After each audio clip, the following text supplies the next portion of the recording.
very stunning costume, probably not the most comfortable thing in the world. What do you mean by that? Well, scaly aquamarine condom I had to wear. You know, if there was a chance for her to have even been included in the movie, it's probably now a no-brainer to anyone that her interview would have ruined those chances. However, that interview where she was obviously under the influence and acted out of pocket isn't even the reason she just got cancelled from the show. Trust me, nothing is going to prepare you for the actual reason Warner Bros. Cancelled her. So if you're interested in finding out all of the details that have just come up about her role in Aquaman, stick around till the end of the video to get the whole gist. During the trial between the Aquaman actress and her estranged husband, a lot of details were raised about how Johnny might have been responsible for her role in the film being significantly diminished. However, from the video you saw at the beginning, do you really think it was just a defamation accusation to make her lose it? That's right, it seems pretty unlikely. According to reports, even before the trial ended and it was established that she did indeed defame Johnny, Warner Bros. Already pretty much made it clear that they were done with her. And the funny part about this whole story is that it happened way before people even started to protest at the production company's office, advocating for the removal of the actress from the movie, even though the conclusion of the defamation trial has pretty much blacklisted her in the entertainment industry. Her losing her role in the Aquaman film is actually an effect of her inability to totally get into character with the movie's main star Jason Momoa. Specifically, the head of DC Films, which produced Aquaman, testified that the creative team had concerns about Amber Heard's role in the film's sequel over a lack of chemistry with co-star Jason Momoa. Specifically, while the case was still being battled in court, a recorded deposition of Walter Hamada, president of DC Films, which is a division of Warner Bros., was played for the jury in the defamation trial between Heard and her ex-husband, Johnny Depp. Hamada testified that Aquaman was the highest-grossing film ever for the company. He said the studio never planned to portray Heard as a co-lead in Aquaman 2 and that Heard's role was not reduced in the forthcoming film. The size of the role of the film that she has was determined in the early development of the script, which would have happened in 2018, I would say. The character's involvement in the story was sort of what it was from the beginning. Hamada testified in the deposition. From the early stages of development of the script, the movie was built around the character of Arthur and the character Orm. Arthur being Jason Momoa and Orm being Patrick Wilson. They were always the co-leads of the movie. However, Heard testified she believes her role in Aquaman 2 was scaled back and that she had to fight to even be in the movie, which is in post-production and scheduled to debut in 2023. However, during Hamada's testimony in his deposition, he said that after filming Aquaman, there was discussion about Heard's role in a sequel. I think editorially they were able to make that relationship work in the first movie, but there was a concern that it took a lot of effort to get there and would we be better off recasting, finding someone who had better, more natural chemistry with Jason Momoa and move forward in that way, Hamada testified. Hamada testified that the pair appeared to have good chemistry in Aquaman, but that the film relied on the magic of post-production, including editing, sound design, and music to help fabricate their chemistry. It's like what makes a movie star a movie star. You know it when you see it, and the chemistry wasn't there, Hamada said in the deposition. A good editor and a good filmmaker can pick the right take and pick the right moments and put scenes together against the score. The music in the scene makes a big difference. Hamada also testified that Heard's role in the film and her ability to renegotiate her compensation was not impacted by her involvement in the dispute with Depp or any statements made by representatives of Depp.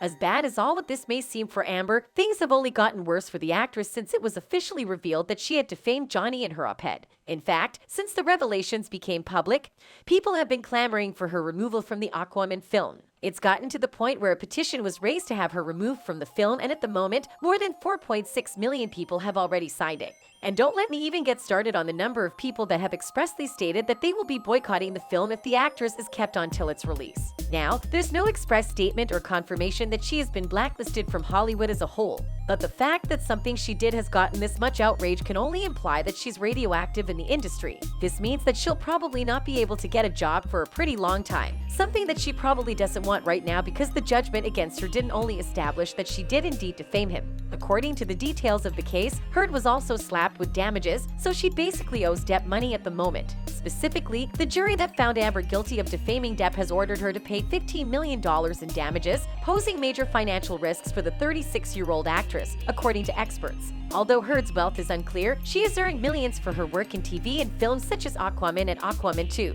She previously received a $7 million settlement from Depp after their 2016 divorce, which she pledged to donate to charities including the American Civil Liberties Union. During the trial, she said she hadn't yet fulfilled the pledge because of Depp's lawsuit. But testimony during the trial suggested that Heard's career had stalled due to the legal battle with Depp, according to Newsweek. That may raise questions about whether Heard's pockets are deep enough to cover the damages, which included $10 million in compensatory damages and $5 million in punitive damages, although the latter was reduced to Virginia's cap of $350,000 on such awards. You would think all of this would mark the end of Amber's problems, but things have actually taken a worse turn for her since the verdict was read. The day after the verdict, her lawyer Elaine Bredehoff said Heard planned to appeal and that she can absolutely not afford to pay the damages amount. The same day, New York Marine and General Insurance co-filed a lawsuit seeking to not be forced to cover Heard's legal defense fees and expenses for the multi-million-dollar trial or any subsequent appeal. Due to the jury finding that Heard committed willful misconduct in her defamation of Depp, the insurance company believes they're not responsible for the $1 million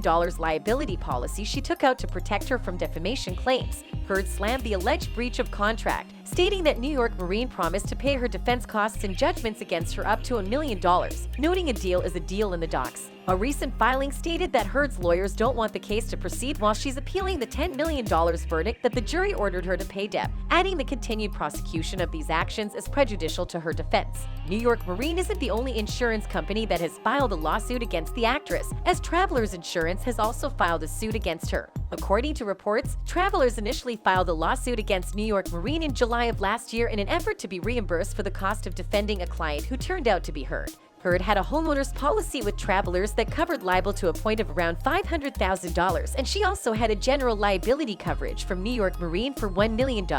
Travelers believed that Heard had the right to select her own attorneys, in contrast to New York Marine's assertion that the issue was pretty basic, proved to be the turning point in the lawsuit. A judge granted New York Marine's request to hire less expensive local attorneys. All of these details have led to a lot of people talking about Amber's appearance in the movie, and while most people have wholeheartedly voted that she be removed from the film, a couple of other people have some interesting thoughts. As in the case of this user who wrote, "Even though it's been reported that she has limited screen time, I would imagine her scenes might be critical to make the story make sense. Just leave her in it and recast for the third one." Although no one is actually sure what the studio is going to do, but from the looks of things, it just might be more effective to cut her from the film. Anyway, we'll find out pretty soon. That's it for this video. Goodbye.